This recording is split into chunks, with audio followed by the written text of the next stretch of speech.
My sister slept with my boyfriend, and I sent her a really cruel message that I don't regret at all.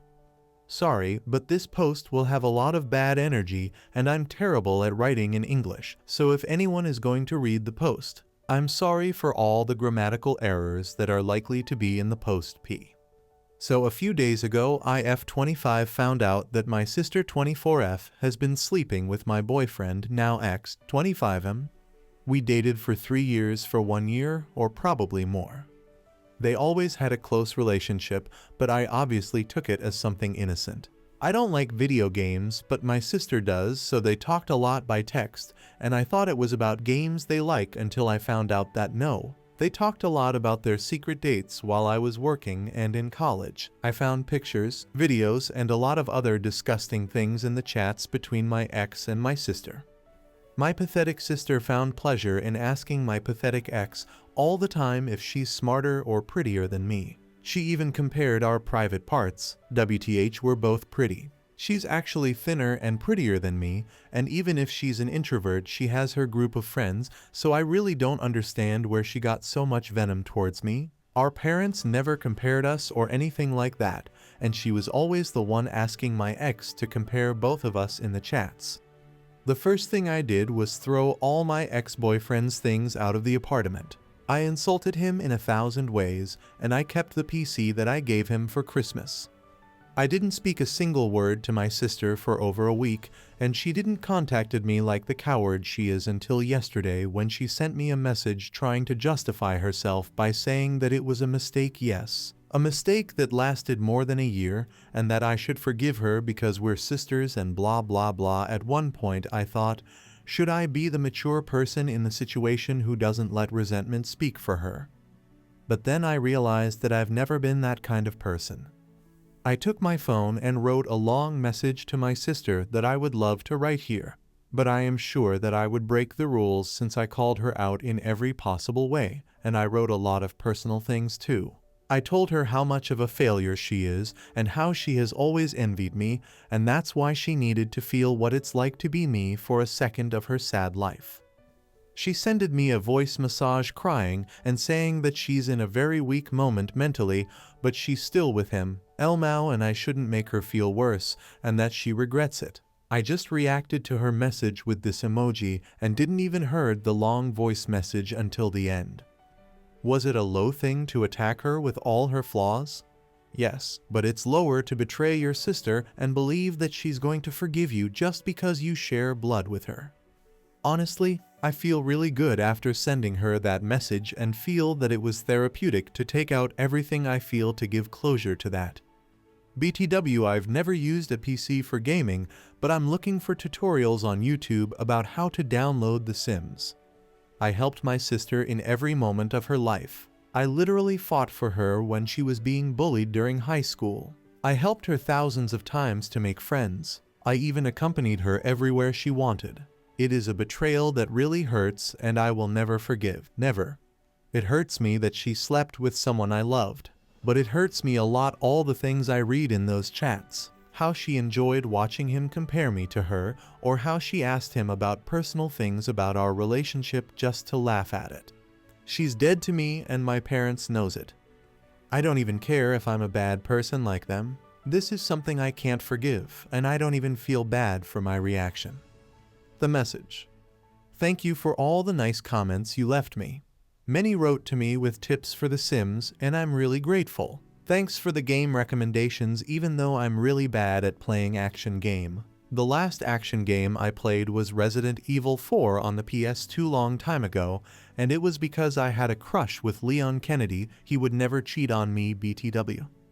As a token of appreciation, and because I also like it when the op uploads the whole gossip, I will put here half of the message I sent to my sister. The message I sent her was really long, and I cut out the parts where I talk about very private things or when I insulted her to not make the post too uncomfortable, because I was really hurt and angry at that moment, and I talked about many personal things in the text. I will put the copy of the message in the end if someone talks Spanish. I'm sorry if it sounds weird in English. I did my best to translate it, and I had to remove a lot of parts. I'm not interested in hearing any of your excuses. I believed you when a problem she had with her ex-friend group happened because I really trusted that you would never do something like that, but now I understand why everyone leaves you alone and you deserve it. What you did to me is a crap, and you know it, but you didn't care because you spent a year being the bad woman of X name without any shame, and now that I found out everything you went days without talking to me because you are a coward, and on top of that you still don't care about what you did to me.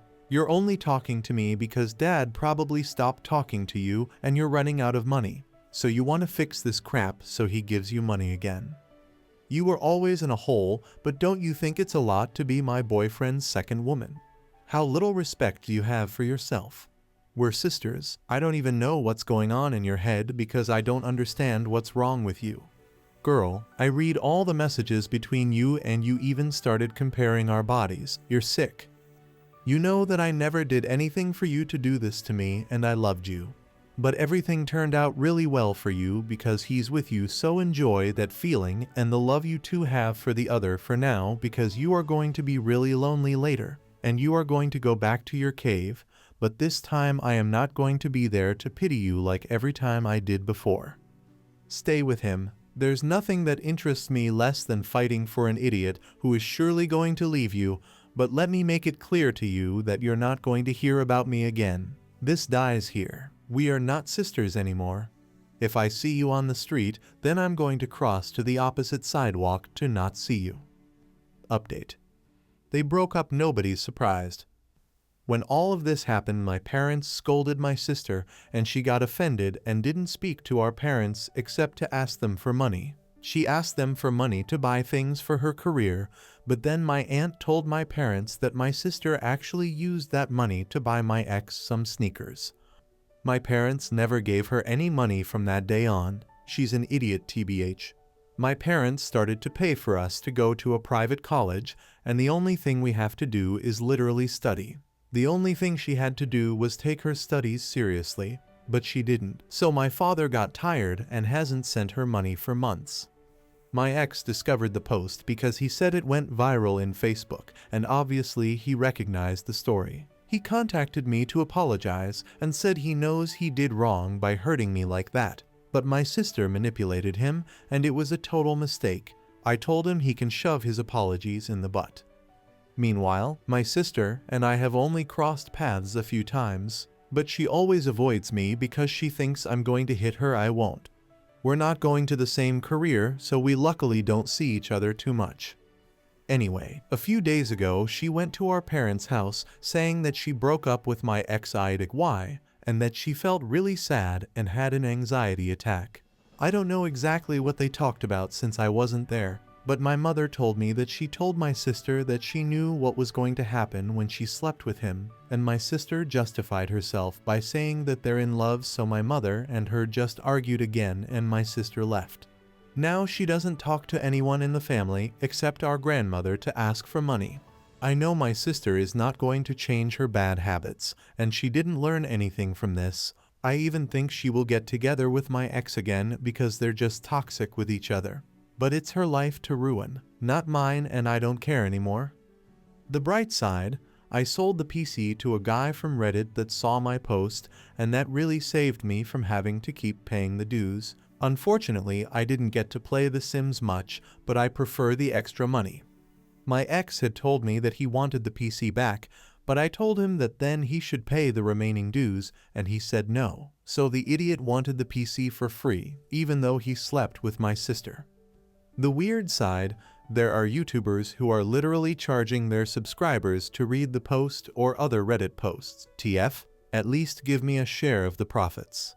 I know it's a boring update, and probably everyone wanted that the update was my sister begging for forgiveness and my ex suffering. But no, they are just two idiots who deserve each other, and nothing more happened. But even today I received a message asking me for an update. Haha. Update 2. Hi, it's been a while since my last update, but some things have happened. First of all, almost 1 month ago my sister talked to me from another number to tell me that her friend saw my post in a video on Facebook. Apparently, it's even translated into Spanish. Haha. For the first time we spoke again, she made a big fuss saying that I didn't even change our ages or data, so her friend obviously acknowledged that I was talking about her since I didn't even hide my nationality. I told her that I wasn't interested about it and she should be thankful that I didn't post it on my own Facebook. She told me I'm a boss and I portrayed her as a bad woman, but honestly I don't regret it. No one here knows her face and I'm the one who looks like a cuckold in front of everyone. She started pressuring me to delete the posts, but I told her that it doesn't make sense anymore because it's everywhere, so I just blocked that number too. A few weeks after I made my last post, they came back, but now they're not back together anymore. Acquaintances in common that I have with both of them usually tell me that they cheat on each other all the time, or maybe they have an open relationship, i.e., but they always see them with other people in clubs. I'm not really interested in it since I avoid going to the same clubs as them. It's really annoying because my sister used to not go to clubs, but now she started to go to the same ones I always used to go. She had always criticized me for going to those environments. At this exact moment they are not together and my ex has been looking for excuses to see me, like returning clothes that I forgot at his house which I don't need. That's Willie was not interested in going to look for them, so one day he came to my apartment unannounced to bring me my clothes and I had no choice but to let him in and we slept together. Just kidding, haha.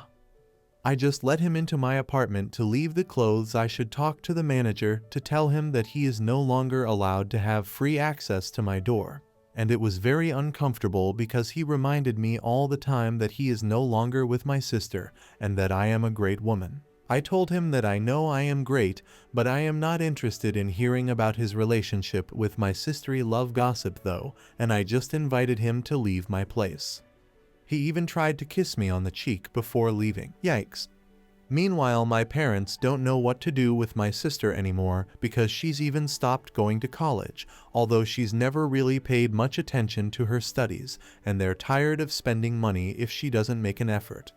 They have warned her that if she continues like this, they will stop paying for her university, but from what my mother said, my sister does not care, and she really believes that my parents will at some point give her money again to fulfill her whims. I really hope right now that she doesn't get pregnant, but I'm even afraid she'll do that so my parents can support her again. And about me, I feel much better, except for the fact that I don't go to my favorite club anymore. I'm very well emotionally, and I've already reached a point where I hear their crap show as if it were something foreign to me and I was just watching two crazy clowns. Next story. Best friends and wife drop the ball. Struggling with how to process all of it. Pretext. I completely understand there are much greater tragedies out there than what I'm about to describe. Need to write this out and appreciate any feedback or strategies. Myself, my wife, and friends from college, including best friend and his wife, have been doing a college football pick-em league for the last 12 years. It's for fun, but I'd say most everyone takes it somewhat seriously. Since we have had the league, different people won, but for 6 years in a row one particular guy kept winning. Each year, we have a big tailgate party at a game where the winner of the previous year is honored with a speech and trophy. Last year, we even arranged for a surprise cameo to be played at the tailgate for the guy who won his 6th in a row. I broke his streak last year and won the league, but I was also the person who typically got the trophy and arranged the cameo or some of the other cool things we've done. So yesterday was our big tailgate, and it was my chance at being recognized as the person who won the previous year. A few hours in, my wife had a few drinks in and said, "I don't even know what we're doing this year for a person who won 6 years in a row." Then I said that actually I had won and her whole face changed. Our friend standing next to her turned white as a ghost. First they laughed, then said, "No, wait, it was you." I realized that until that moment it hadn't occurred to them or anyone to do anything. There was no trophy, speech, anything. My best friend quickly gets told by my wife that they forgot to do something and says nothing. Can't make eye contact. Gets worse, for me. After it sets in, I'm in the bathroom an hour later. I walk out and some people start clapping because my wife had awkwardly arranged for the crowd at the party to do something. It's worse because the guy who won 6 years in a row and had been a recipient of some cool stuff is laughing hysterically that everyone forgot to do anything. I'm just sad. I don't really want to talk to my wife. She gave me a very short apology this morning and offered sex to cheer me up. Made it worse. Drove 6 hours home crying here and there, wondering how a group of people I love and care about would drop the ball. Sent a text out to some saying how crappy it was to be forgotten. Sucks. I'm sure tomorrow I'll be less sad. Update. It's tomorrow, after a night where I slept in the guest bedroom. Late last night, I got an email apology from the girl who turned white when she found out. My wife woke up at 6 to get ready for work, and I was up helping kids get ready for school. She wanted to talk, and asked if I could talk also. I was half awake and didn't have any thoughts put together. The first thing she says is that I need to keep perspective. She said that it's not as if she cheated on me. She forgot something big, but there are much worse things that could have happened. I didn't respond. She asked how long she was going to be punished for this, and I just responded with saying it wasn't all about her. She is visibly frustrated, and I'm too afraid to say something that will ignite her. I feel like she's desperate for me to say anything. I realize she's not comforting me or trying to understand. She wants full resolution before we have to take kids trick or treating tonight. That's it for now. She texted, "Good morning," and I haven't responded. Update 2. The first thing I'd say is that Reddit is a pretty amazing place. My inbox was flooded with people offering congratulations and apologies for what happened. And feeling support when you're in a place like that is an awesome thing. To everyone who wrote thank you. Here's what happened. My relationship had a rough 2 weeks. It took time for her to see that this was more than just a scratch emotionally. I was disconnected from our everyday life, and it's hard to explain to someone's wife who is so sensitive to partial blame accountability that you need them to make a sudden change and handle your issue. That sounds weird to write out, but in my case marriage it's true. It's like asking someone to perform disaster relief who hates getting their hands the slightest bit dirty. About a month after the day, I had a trip planned with a bunch of them who had been at the tailgate. I could have brought it up then, could have told them how let down I was and how Reddit was on my side. And in the moment, I just decided don't ruin the trip. If you tell them how destroyed you felt, they're going to feel bad and you're on a trip together. If you are reading this and judge me, please know I completely understand. I could have yelled and screamed or explained how it made me feel. But I thought about how I've known all of them for 20 plus years, and this one thing was just a bad mark against a lot of good memories. It's sad, but I didn't want to ruin the trip we were on. Fast forward to the next year. I didn't continue the league. I got a few texts about it. Are we doing the Pick'em League? And I didn't respond. My wife knew why it was gone. I was happy with not doing it, and not needing a weekly reminder. We had the 2023 tailgate almost 1 year to the date. Someone had won the 2022 season, and of course I planned nothing. Yes, it was the same guy who had won the 6 years in a row. About 3 hours into the tailgate, someone made an announcement. They needed everyone to watch the TV because there was a surprise. My friends had arranged a cameo. They got one of my favorite players of all time to congratulate me on winning the league. It was a year late, and it was still great. I watched it, teared up a tiny bit, and my friend leaned over, smiling and sarcastic, and said, "Can we please start the league up again?" I thought of Reddit, the emotions, my wife, etc. I had a few congrats, hugs, and it was over. My dad passed away about 6 months after the initial Reddit post. When he was in the hospital, and I was visiting every day for a few weeks, I started to think about things that matter. The crap at my work faded away. My wife, who isn't perfect but is definitely my person, came way more into focus. My relationships with my friends did too. This isn't meant to be life advice, but I feel like emotional landmines are going to happen. I hit one, it hurt, and I was fortunate enough to be with people who felt compelled to fix whatever happened to me. We never hashed it out, and that's okay. I'm alright. I love a bunch of people that have been in my life for a long time, and I'm lucky enough to be moved on from it. Thank you again to everyone who reached out, sent vibes, and was supportive when I was down. Next story. I-26F found out that my husband 27M has been keeping a secret box of mementos on the top shelf of our closet, and I don't know what to do about it or if I should even bring it up. I-26F found out that my husband 27M has been keeping a secret box of mementos on the top shelf of our closet, and I don't know what to do about it or if I should even bring it up. I honestly don't know how the hell I'm supposed to talk about this. I genuinely am in disbelief. So backstory, my husband, let's call him Lee, and I have been together since our sophomore year in high school. We were each other's first everythings, and for the most part, I feel like we honestly have a picturesque marriage. I'm currently 5 months pregnant with our first child, and have taken it upon myself to DIY the guest bedroom into a nursery. But to do that, I wanted to sort through the stuff in there and get rid of anything unnecessary. I think it's relevant to say that I'm pretty short 5'2", so I don't really store things up high since I can't reach, but my husband's a foot taller than me, so he doesn't have this tendency, which is how I found the memento box on the top shelf. It was just a plain cardboard box, so I didn't think much of it at first, but since I didn't remember putting it up there, I wanted to see if it was something that needed to go into storage or if it was just junk. I don't know what I was expecting, but inside the box there was a photo album, a trash bag, and a black leather bag.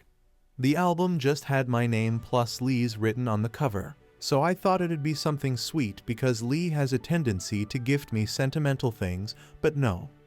The album was full of nude pictures of myself, all of them marked with dates and a short journal-like entry. The first one was from our first time from when we were teens, and the latest one was marked from the night I surprised him with my pregnancy announcement. Most of the pictures are poor quality, but some are clearly of me sleeping after the deed. These journal entries talk about how he ranks each experience and his favorite part of it like some weird logbook. Inside the bags were some of my lingerie and even some old razors and hairbrushes. I don't know why on earth he keeps them, but he has 2 bags full. I don't know how or what to do. I mean, is this normal behavior? Is this some twisted form of romance on his part? A part of me feels like I shouldn't feel as disgusted as I am. But this violates my own boundaries since I explicitly told him in the past that I was against sending or giving him any nude photos. Reddit, what do? I love my husband, but I'm not sure how to confront him about this. Update. So I'm not sure if anyone cares, and while I didn't reply to any of the comments, I did end up talking with my husband about this just a few days ago. I'm not going to lie, I wanted to just act like I didn't see anything and go on with my happy life. But after giving birth to my baby girl about a month and a half ago, I guess the stress and everything added up, and I let it slip in an argument. I don't remember all that was said, but I was exhausted, and my husband, while he's been super helpful and took over the household chores for me and helps out with baby girl, had just been getting on my nerves. I sort of exploded on him in a way I'm not proud of. Worst of all, he wasn't even doing anything. All he had been doing was reminiscing about how I used to make a Sims family of us when I was in uni, and how creepy it was. He said it endearingly. I don't really know why I got so mad, but I basically said something along the lines of how he's the creepy one because he has a secret stash of stuff hidden from me. I felt really bad because he got all pale and went quiet.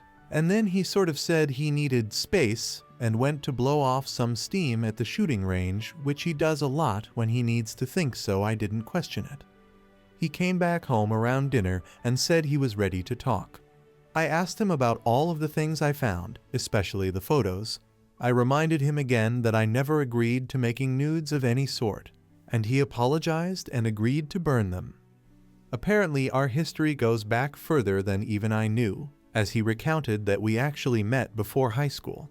I had no idea, but his mom, who's a divorce attorney, was the very same one my mom used when she separated from her first husband, not my dad.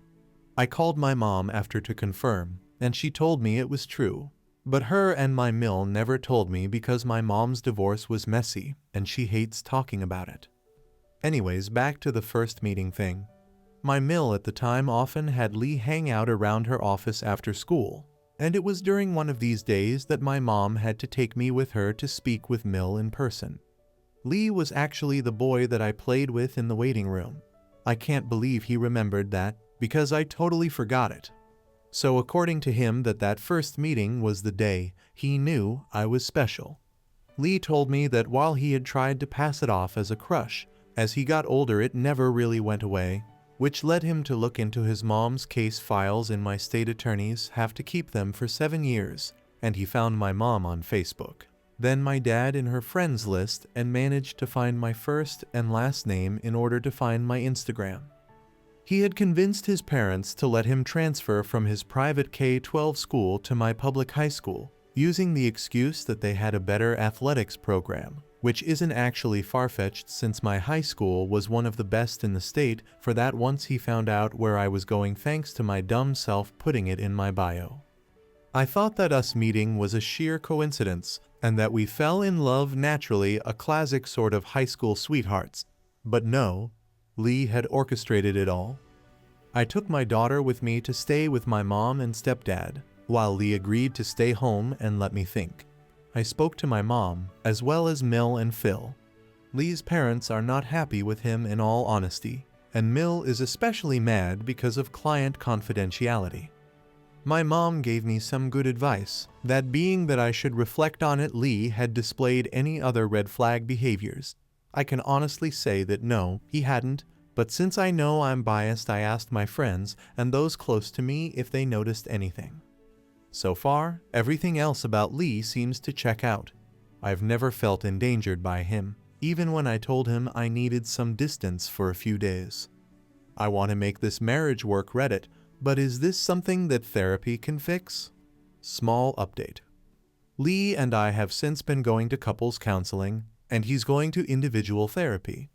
After the whole drama that happened a few months ago, he sort of had a come to Christ moment where he realized that the way he had been obsessing over the idea of me wasn't the same as a healthy love. We spent a few weeks apart so he could work on himself, and he turned over his device's passwords and accounts to me so that I could go through and calm my worries because I was really anxious about the explicit photos. Since then, though, we're back in our house and with our baby girl, and our marriage is back on track and better for it. Next story. My best friend died, and I went from being child-free to having a teenager. I had posted a few times before on Reddit about my fiancé and I about my not wanting kids, our engagement, the love we have for each other. For the most part, my posts have had happy endings, but this one just isn't a really happy one. Soon after my engagement, my best friend since elementary school and his wife passed away in a car accident, leaving behind their 11-year-old daughter Amy, not real name. Amy is my goddaughter, but we do refer to each other as niece and tia. I've been there for her whole life, and she has always been one of my favorite people and still is. It's been a really hard several months since the accident, and everyone is having a tough time. I have spent most of my life with my best friend in it than without him. Our parents are best friends due to us being friends at first. I refer to his mom as Mama * his last name *, and Dad as Papa * his last name *, and he did the same with my parents. My siblings were his siblings, he was an only child. We went to events, concerts together a lot, so multiple times since he passed. I've subconsciously bought him a ticket, forgetting that he wouldn't be able to use it. I introduced him to his wife in high school. We were the only two openly nerdy cheerleaders at our school. They got pregnant young, and I was there to help, and I even went so far as to stop eating foods she couldn't eat because I could tell being pregnant was not fun for her. I was at the hospital because she was scared and asked me to be close by. I was the first non-blood family member to see Amy. I say all this because him and his family are indeed my family. So them passing was a huge hit for everyone, especially for Amy. Now the month when it happened, Amy went to stay with her grandparents. Luckily, we all stay in the same big city, so the farthest any one of the family is from the other is an hour at most, and that's mainly due to traffic. The issue though is that her grandparents are much older 70s compared to my parents' 50s, so while they do very much love her, they are already at that point where they themselves need help. Plus, they just lost their only son and daughter-in-law. Amy's mom's parents are out of state, and they also didn't believe moving her to them and away from everyone she knows was the right thing either. Her grandparents overall didn't think Amy staying with them was the best for her, and they relayed that to my parents, who then mentioned this to me. So after talking to my fiancé about it, as well as talking about it in therapy, which included me, my fiancé, and both our therapists, we came to the conclusion that we would be happy to take her in since we are financially capable, have the space, and we do also just love her so much. Before the accident, she was realistically at our house at least 3 times a week. She is the reason why I even have an art room, since it was an activity we always did together even at 11. She's a fantastic artist. When we approached her grandparents, they were completely on board with the idea, and I do think that a part of them had hoped we would take her without them asking us directly, hence the comment to my parents. However, when we had broached the idea to Amy, she was hesitant. It turns out that she is aware that I never wanted kids and is afraid that I will hate her for having to raise her.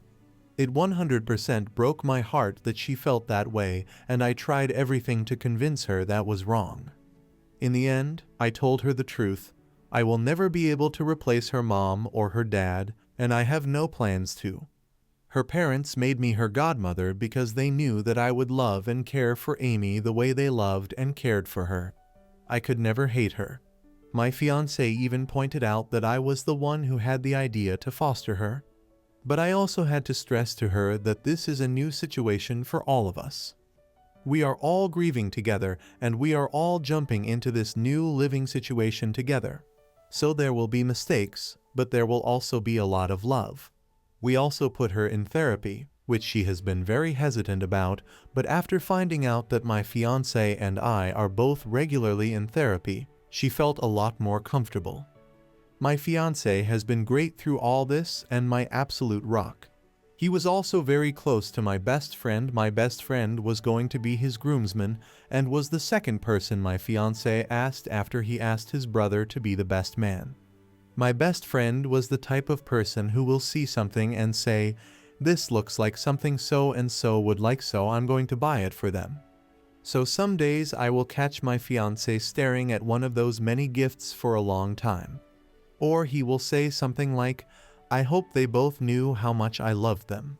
We hold each other tighter now when we hug and kiss longer than before. When I asked about Amy living with us, my fiancé was shocked and wasn't sure how he felt, since change was happening lightning fast with the engagement, then the accident, and now with Amy. So I didn't bring it up again until he did a week later with, "I thought about it and I think it would be good for all of us, but let's get our therapist together to make sure we aren't jumping the gun because we love her." Amy moved in right after Thanksgiving. All the families got together for the holidays with her to remind her that she is never alone. She has her mom's family out of state, but they call often, her dad's family, my fiancé's family out of the country too, minus my fiancé's brother plus his wife, and let's not forget all our friends and their families. There was a lot of crying, but a lot of laughing too. Her living with us is a huge adjustment, but nothing we can't handle. She has always been a sweet girl and very bubbly and loud. Since the accident, she obviously has been a lot more withdrawn and quiet. But I am seeing sparks of herself come back briefly and slowly. We had to switch her therapist a few times, but this current one is definitely helping a lot. Amy really likes her too. Her grades did slip a bit, but my fiancé has made it a point to do homework with her every day, and it made her cry the first few times he did it. He asked her if she wanted him to stop, but it turns out that it just reminded her of her dad, so it really meant a lot that her Tio was so willing to help her too. I was expecting some rebelling, but that hasn't happened. Yet lol. Actually, she has been doing the absolute most. She would clean up after us before we had a chance to do it ourselves, or try to do things for us that seemed a little out of character. After some prodding, it turns out it was because she is afraid we would get rid of her if she upset us or did something wrong. We have stressed that in no way has that even crossed our minds. We are here for her, and unless she wants nothing to do with us, we will continue to be here for her through the good and bad. But let me tell you, I cried so much that night feeling terrible that she felt that way. I want her to know that our love is unconditional, and it always has been. We are also in the process of setting up a trust for her. Her parents left behind money, and there is money coming in from their insurance policies too, so all that is going in that trust for her. I will also help supplement this trust plus my fiancé, even though I stressed that he doesn't need to. Neither myself or my fiancé will touch this trust. When she turns 18, she will have access to use the money for college if she decides to go, and a set amount will be available every month to live on. If she decides not to go, then she will still have access to a set amount every month. Side note, we would prefer she go to college and will encourage it, but her dad didn't go to college and did well as an artist, and we see that she has his talents, so we just want to be supportive of any decision she makes.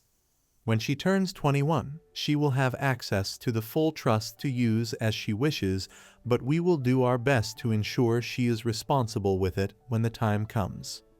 At the end of the day, she will be an adult, and we have to trust she will be responsible when she has access to the money. I also want to say we didn't come to this decision on our own. We consulted with all 4 sets of grandparents, and this was what we all thought was the best approach, as well as help from a lawyer. When Amy is a little older, we will discuss this with her, but for now she's still so young and dealing with a lot. Some nights I sleep with her in bed with my fiancé sleeping on the floor by the bed because she cries herself to sleep and she feels so alone. I don't know if that feeling will go away anytime soon. I think about how I'm in my 30s and I still can't imagine not having my parents, so I really have no idea what she is feeling. Best I can hope for is that I can help the pain just a little bit. Amy's mom was going to be my bridesmaid, and I was going to have Amy be the flower girl, but I think I'm going to ask Amy if she would prefer to be my bridesmaid. Amy looks so much like both her parents, and I see so much of their personalities in her. A part of me feels like having her up there with me will make me feel like her parents are up there with me too. And I never once imagined getting married without either of them by my side. All planning stopped the moment of the accident for that reason, and even now typing this has me crying that they won't actually be there. But also that's a lot of pressure to put on Amy. I don't want to tell her all that. I do want to give her the option to be my bridesmaid if she wants, and if she doesn't want to, then that's also okay because she is still going to be part of my wedding. I won't even bring this up for a while because I still am not in the headspace to plan the wedding right now. There is no real reason why I'm posting this. I tried a couple times to write out what happened, but each time I broke down or deleted it. I think I just want to vent or just feel better. Maybe to get validation that we are doing the right thing and not messing Amy up. One step at a time, I guess. TLDR, my best friend and his wife died in an accident. My fiancé and I offered to take in their 11-year-old daughter. There is still a lot of grief, but we are working on healing together. We just want the best for her. Edit. I'm seriously overwhelmed by all the comments. I was trying to respond to every single one, but now I'm falling behind because there are so many lol. If I don't respond to your comment, still know that I really appreciate your support / love / kind words. I wish I could hug every single one of you. I don't know what I was looking for posting here, but I feel immensely grateful I did because you have all shown me so much love and support. I'm just a crying mess, but just know it's definitely happy tears because I now feel like I am doing the right thing for Amy. Thank you all so much. Update. It's been a while, and people keep reaching out to check in, which I sincerely appreciate, so an update might be warranted. It won't be exciting at all lol, just where we are all at right now. Side note, I wasn't sure if I gave my fiancé a name in my previous posts, but I will refer to him as David moving forward. And my best friend's name moving forward is Leo. First, I want to thank this community for the kind words of encouragement and concern for Amy. It's heartwarming to say the very least to receive such support from strangers. There were so many comments that I got very overwhelmed and stopped responding, but I read every single one, and even if I didn't respond, I truly appreciate every single one of you. I just get really shy after a certain point, even though this is all anonymous lol. Second, a lot of people were really focused on the trust. I commented on my previous post about it, so I'll add it here. Trust me, we are aware that 21 is still mentally really young, haha. We consulted with all the grandparents regarding the trust, and most of them wanted to give her a lump sum at 18. The compromise was that the lump sum would be given at 21, with her having a sort of allowance from 18-21. I will also have her set up with our lawyer and financial advisor. When she turns 18 plus myself plus fiancé will always do our best to guide her.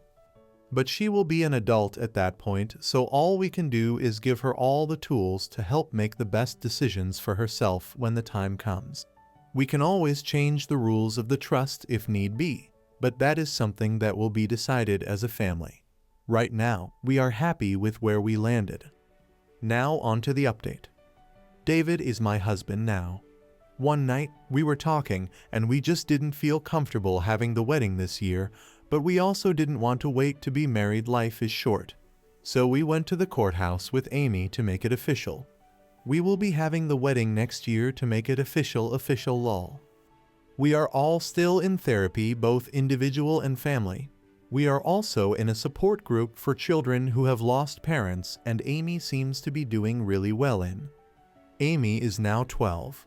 It was her first birthday without her parents, so I wish I could say it was an extremely happy occasion. This year has been a lot of firsts without them, and we will continue to have a lot of firsts without them. But she swears that despite crying a lot of the day, understandably, she wouldn't have been able to plan the day better herself. So a bittersweet success. Special mention, Amy has a best friend of 5/6 years, Monica, who I've known since she was 7. Monica is lovely. She's a bit sarcastic, which I find hilarious, and is a kind soul. According to Amy, she tried to distance herself from Monica because she felt like she was too sad to be around and didn't want to be a burden. Monica bussed herself over to our house and basically told Amy to knock it out, and that she decides when Amy is too much, which will apparently never happen because Amy is her favorite person. I was always Team Monica, but that day solidified the fact that I would ride at dawn for her. We ended up getting Amy 2 rabbits as well. Why rabbits, you ask?